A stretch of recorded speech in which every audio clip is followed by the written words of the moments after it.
Inside Africa, in association with Zenith Bank.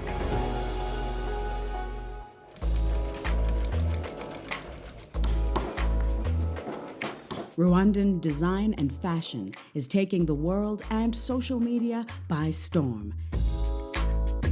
I think with the social media era, it's really helping us to just put ourselves there with our truth, because every creation has a story to tell. I really like that we've been able to tell our story and people have been able to listen and relate to us and also really love what we're doing, because we're doing great stuff. And young local creatives are at the helm. I'm creating a way for the young generation, creating another shape of fashion in my country. That could be a fashion in a different way. This is the rise of the Rwandan fashion industry. This is Inside Africa.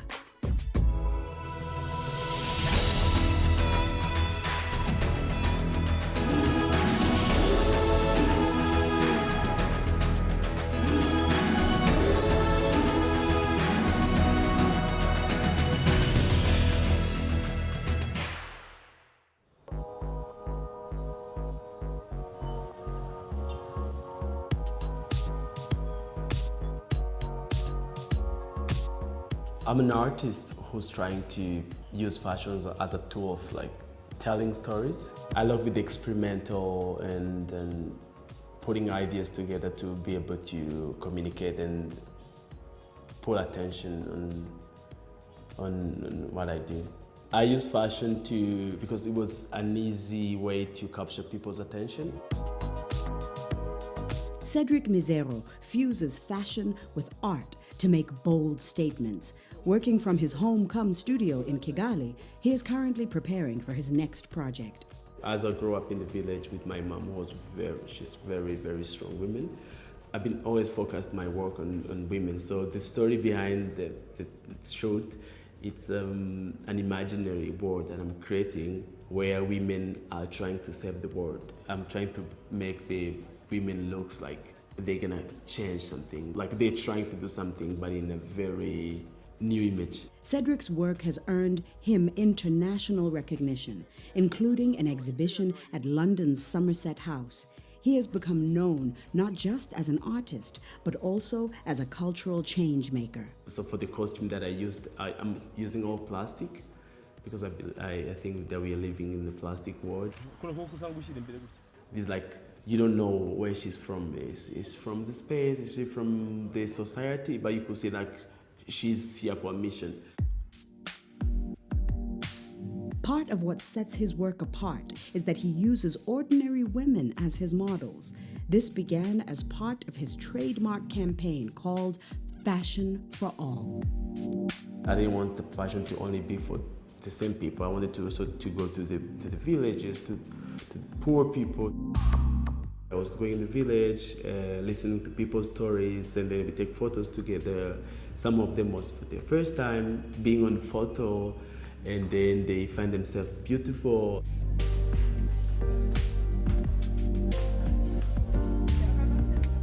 Cedric grew up in a village outside of Rwanda's capital, from where he still sources most of his models.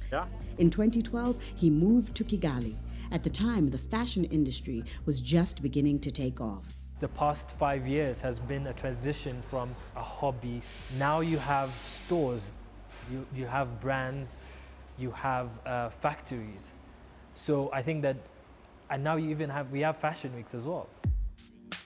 Today, Cedric is part of a collective of young and bold creatives who are using design and fashion to rebrand the country's image. Among them is Matthew Rugamba of House of Teo. I think that the international community started to really pay attention to Rwandan design when our individual brands started to make a splash in different publications. And the narrative surrounding international Rwandan designers initially was, this is a country that came out of genocide, and now there's this fresh desire to create new industries. This has been a pretty popular tie. The connection was always, they've gone from genocide to beautiful designs. But now I think that the conversation has shifted, with the Made in Rwanda campaign, the discussion has been about Rwanda building an industry and Rwanda being bold. In 2015, the Rwandan government launched a social media campaign called #MadeInRwanda. Its purpose? To reinvent its economy and to share a new Rwandan narrative with the world, one that has moved beyond the country's history of genocide by promoting local design and creatives. The value of #MadeInRwanda for me is just like for me to let people know that we are doing our thing. We're just doing Made in Rwanda. It's our time. For me, I've been always feel like it was a light that was somewhere, but no one could hide the lights, and then now it's shining. These designers have become the ambassadors of this movement and are committed to celebrating uniquely Rwandan stories through their designs. I believe I've been a pioneer in the Rwandan fashion industry because I started treating it as an industry from the moment I set up House of Tayo, producing products that are to international standards. But I wanted to do that with a Rwandan sense of identity, a Rwandan presence. In 2018, House of Tayo took Instagram by storm. Matthew Rugamba has always dreamt of styling Hollywood A-listers, and he got his big break when he dressed Peter Nyong'o, Lupita Nyong'o's brother, for the premiere of Black Panther. The outfit was a hit and inspired the #Rwanda to Wakanda. It was actually the purple carpet that night. That week, we went from 7,000 to 13,000 Instagram followers in the space of a few days.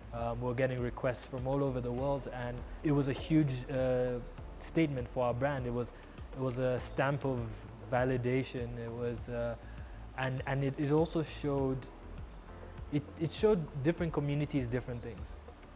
It showed the rest of the world what we could do in Rwanda, because the running hashtag was from Rwanda to Wakanda, and it also showed, I guess, the local population that we can do high-end design. #Rwanda to Wakanda, #Made in Rwanda, and #Africa's time is now. It's all part of a social media phenomenon that is celebrating creativity and creatives from not just Rwanda, but Africa. This is our time to capitalize while people are paying attention to what is going on our continent. In so many aspects, it is Africa's time, but we need to make sure that we take advantage of this interest.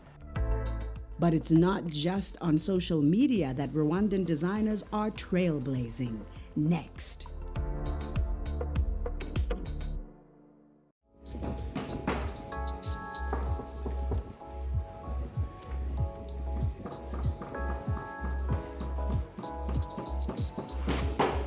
Across the world, a fashion revolution is underway, as a global movement is calling for a fairer, safer, more environmentally conscious fashion industry.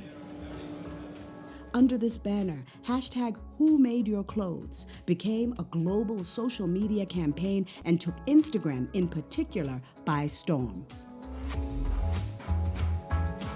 I'm so glad that people are actually waking up and thinking beyond what they're wearing, and thinking that there's a person behind that, there's a person on the machinery, because that's something that we keep in our minds, because that's where our whole foundation is built on, the people that work with us and who help us to build this whole thing.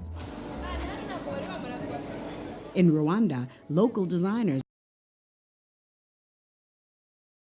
were already way ahead of the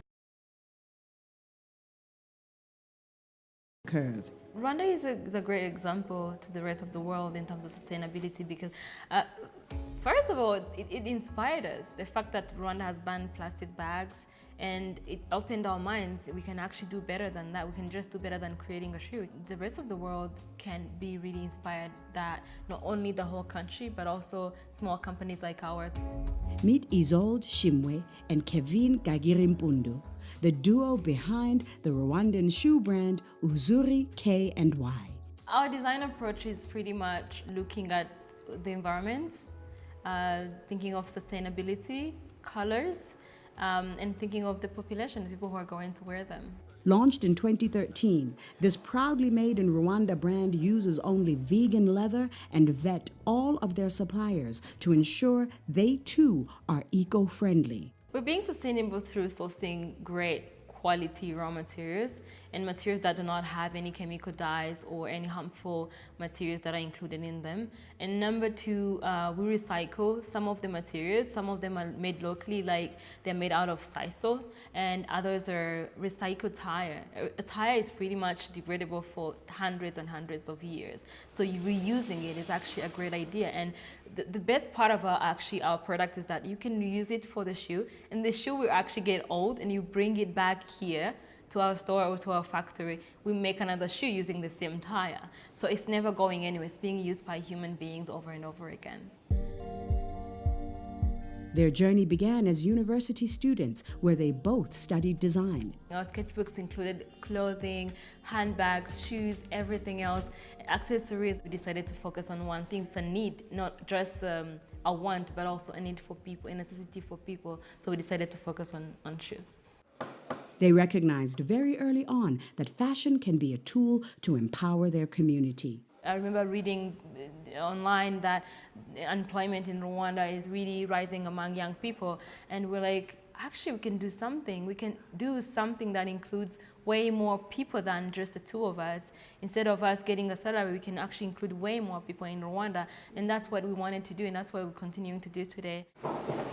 Since setting up shop, they have made over 70,000 pairs of shoes, all of which have been handmade by local Rwandans. So far, we have trained 700 people to be shoemakers, and that's the biggest part where we become very proud of, because some of them are our employees already, and others have started their own small businesses. We continued the culture of training everybody who came into our team to make sure that they understand the authenticity we're looking for, and that we're making this to not just make a shoe, but to make something that could that could put Rwanda on the fashion map in the world. Today, they are recognized locally and globally as one of Rwanda's most celebrated fashion brands. But it has not been an easy road.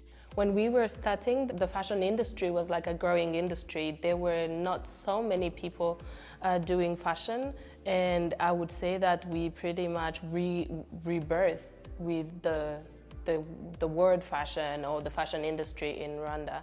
There were so little fashion designers and models and stylists, almost non-existing, but it's been a great journey to just be able to collaborate and grow together and create an industry together.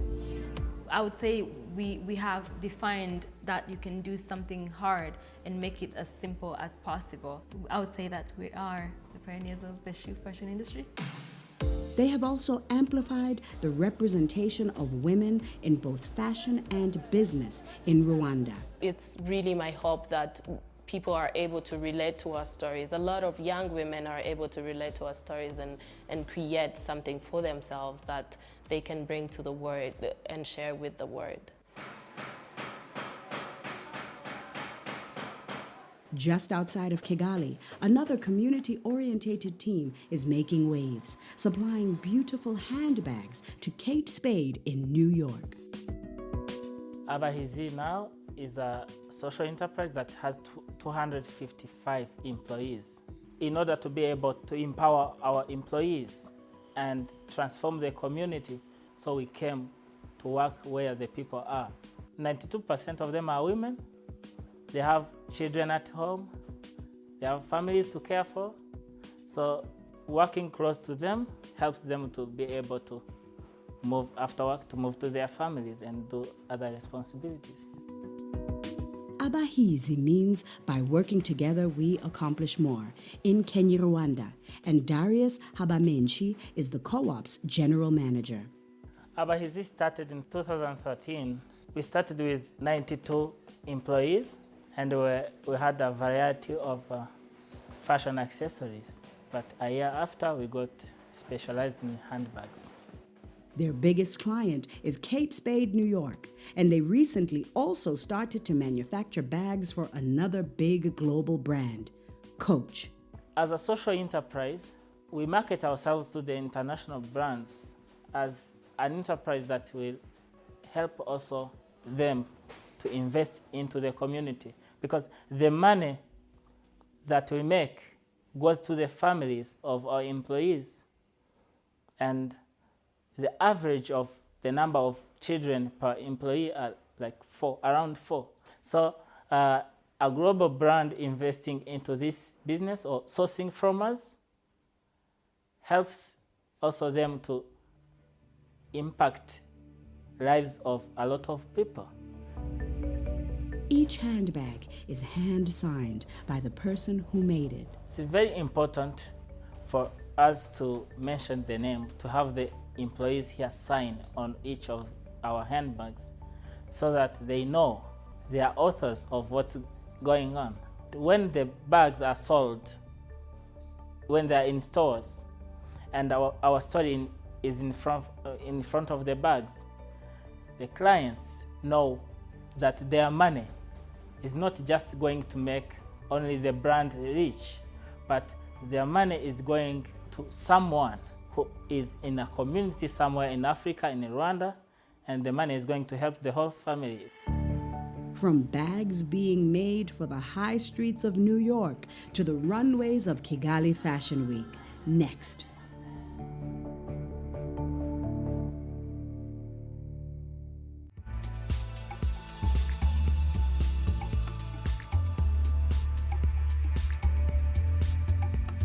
The Rwandan fashion industry is young and booming. From fashion meets art to bespoke menswear, accessories, and haute couture fused with traditional design. My vision as a designer is to be a well-recognized international fashion brand as Motions, and then to still have the roots from my culture. Moses Turahirwa is a pioneer in the Rwandan fashion industry. His label Motions is one of the country's top brands. Motions is now a made in Rwanda brand, a fashion brand, so now after understanding of a need of fashion in Rwanda. Motions is basically related to the cultural and the heritage of Rwanda. The inspiration from the cultural items, motifs, and techniques of tailoring. That's what we adapt to bring everything to the modernity and then contemporary style. Like many of his colleagues, Moses is an advocate for the hashtag Made in Rwanda social media campaign. Together with designers like Cedric Mizero, they are promoting Rwanda through fashion. Rwanda is the heart of Africa, and for me it's a very special because through the history that we've been through, it's an amazing country. We always put Rwanda in my work. Both of these designers' journeys started at Kigali Fashion Week. I participated in Kigali Fashion Week when I launched my first collection in 2015. After participating in a fashion show, I got a lot of attention from different people. That's when I started getting invitations from different fashion platforms, even out of the country, because they saw my collection.